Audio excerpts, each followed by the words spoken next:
নারায়ণগঞ্জ বন্দর উপজেলার শীতলক্ষ্যা নদীর তীরে দাঁড়িয়ে থাকা এক নীরব ইতিহাস সোনাকান্দা কেল্লা। বারো-ভূঁইয়াদের নেতা ইসাকার প্রতিরক্ষা ব্যবস্থার অংশ এই দুর্গ আজও বহন করছে মোগল বিরোধী সংগ্রামের স্মৃতি।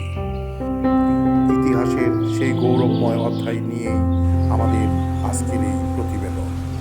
শীতলক্ষ্যার তীরে দাঁড়িয়ে থাকা প্রাচীন ইটের দেয়াল, ভাঙা প্রহরা কক্ষ আর সময়ের ক্ষয়ে যাওয়া স্থাপত্য, এই হলো সোনাকান্দা কেল্লা।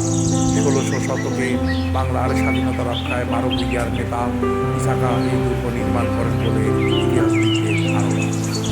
নদীপথে আগত শত্রুদের প্রতিরোধ করতেই ছিল এই কেল্লার মূল কৌশলগত ব্যবহার।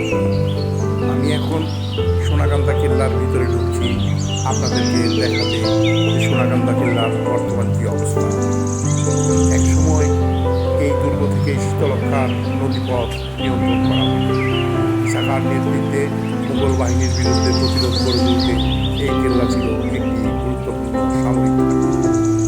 ইতিহাস বলছে সোনাকান্দা কেল্লা ছিল নদীকেন্দ্রিক দুর্গ ব্যবস্থার অংশ। দুর্গের উঁচু প্রাচীর, কামান বসানোর জায়গা আর পর্যবেক্ষণ টাওয়ার সবই সে সময়ের সামরিক কৌশলের সাক্ষ্য দেয়।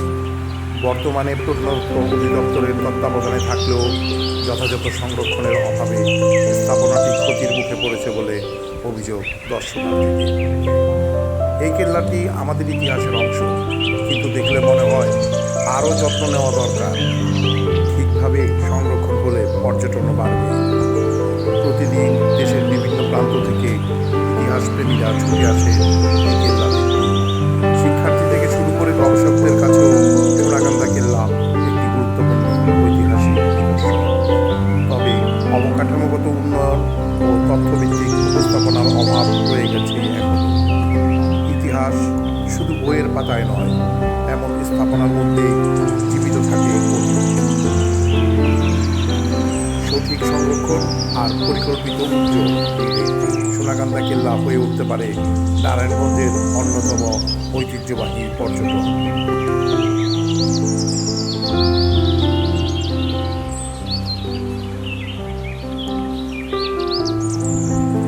ইতিহাস, ঐতিহ্য এখন দিন দিন হারিয়ে যাচ্ছে। দখলদাররা একের পর এক জায়গা দখল করে নিচ্ছে। নেশাখোর আর বিভিন্ন বাজে ছেলেপেলের আড্ডাস্থল হয়ে দাঁড়িয়েছে আমাদের এই সোনাকান্দা কেল্লা। এদিকটা একটু প্রশাসনকে ভাবতে হবে এবং ব্যবস্থা নিতে হবে যেন এখানে বাজে কোনো কর্মকাণ্ডের সাথে কেউ যুক্ত হতে না পারে।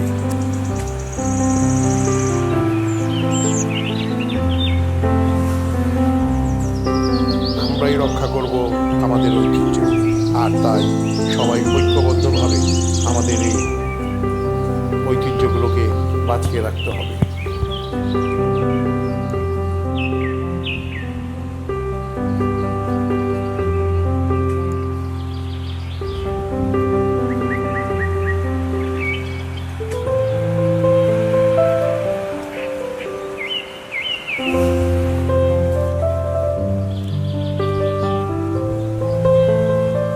ইতিহাসের সাক্ষী হয়ে শীতলক্ষ্যা তীরে আজও দাঁড়িয়ে আছে সোনাকান্দা কেল্লা।